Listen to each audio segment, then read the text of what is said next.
books published in 1995 any good?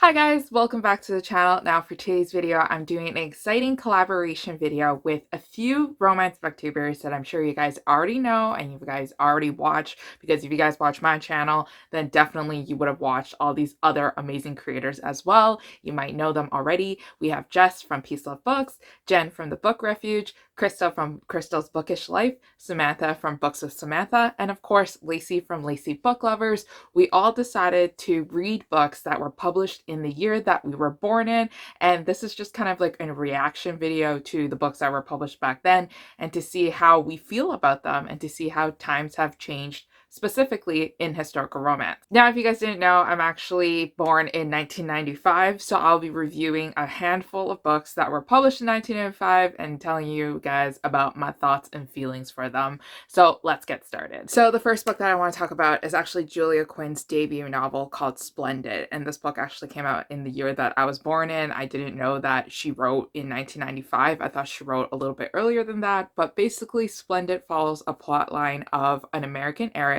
who goes to England to inherit a company, and she wants to run this shipping business, I believe, and she wants to escape for one night, to have one night to herself of freedom before her debut. So she actually leaves dressed as a maid, and that's when she bumps into our hero. Our hero is completely entranced by her, thinks she's so beautiful, thinks she's so gorgeous, but he doesn't think too much of it simply because she is a maid and he can't marry a maid because of his high ranking status. But he finally realizes that she is not a maid and that she is someone that he can potentially marry, and they go on about of courting each other. Of course, they go head to head a lot, and there are a lot of differences.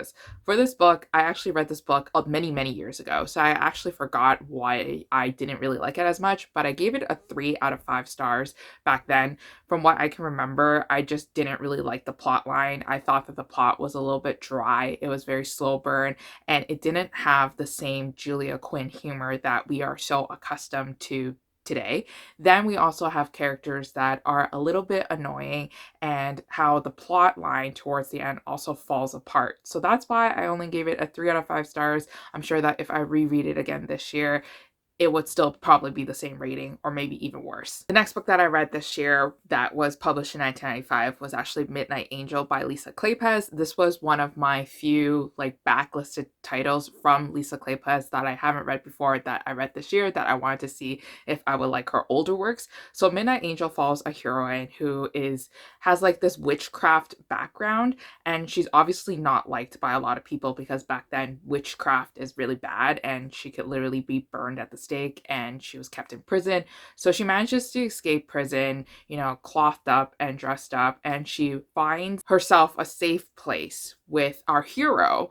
And our hero actually doesn't trust her a lot at all, doesn't know her identity, doesn't really know her real name, so keeps his distance from her a lot of the times. But of course, she's so beautiful that he can't stop thinking about her, and it's like a moth drawn to a flame situation, and they have to be together in the very end. Now, I found the writing of this book to be really fast-paced. Things happen way too quickly. Our characters fell in love way too quickly. The pacing was just off, and it didn't feel like a Lisa Kleypas novel. It felt like it was slapped together very quickly, and you can obviously tell that Lisa Kleypas was in the beginning, early stages of her writing, and she hasn't crafted her works yet. I feel like later on, her books that were published in the later 90s and also in the early 2000s is where she really hits her stride. So for this one, I gave it a 3 out of 5 stars.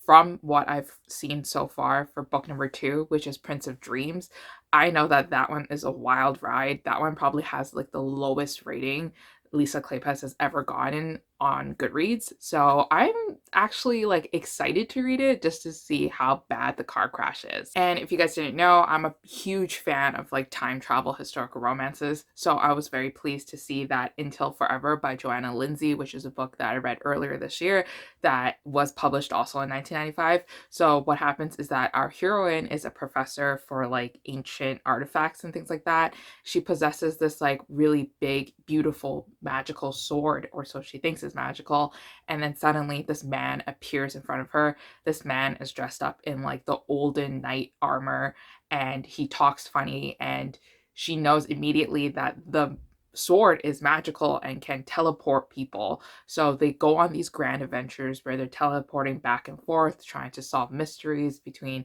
his clan and her life. And then it's just like a wild mess, and it's a wild range of emotions that you feel.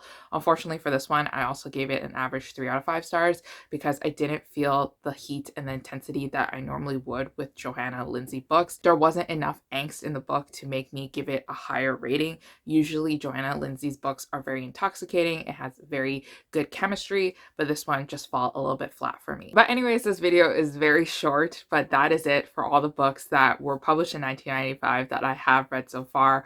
Overall consensus is that my favorite historical romance authors today that published books back in 1995 were clearly in the very early stages of their writing careers, and they haven't fully developed their craft yet. So I can see it with those books because the plot lines would fall flat or the characters didn't have that intense chemistry that they now have in books that they're writing right now in the present.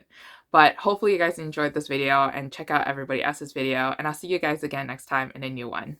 Bye, guys.